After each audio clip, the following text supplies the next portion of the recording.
என் மனைவி சின்ன பொண்ணாக இருந்தார். கன்னிப்பூர்வம் நீங்க மங்கப்பூர்வம் இருக்கிறார். முகமும் தன்னுடைய நெற்றி பார்வையும் தன்னுடைய உதடும் தன்னுடைய கரங்களும் என்ன ஒரு அழகாக பார்த்தியா? எனக்கு தெரியும். உங்க பொன்னாடி எங்க மச்சுக்கு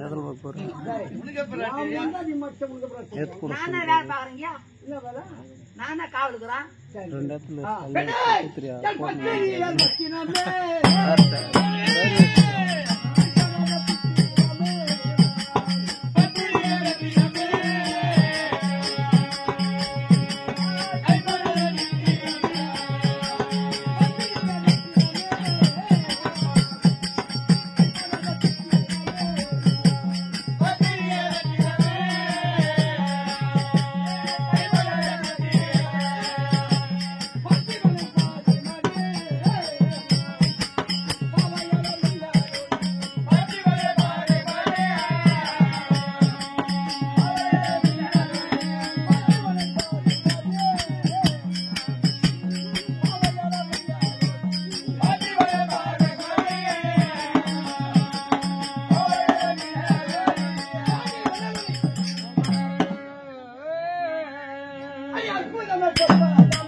போனா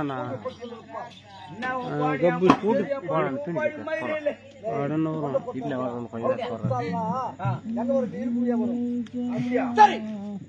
பூஜை விட்டு வேண்டும்.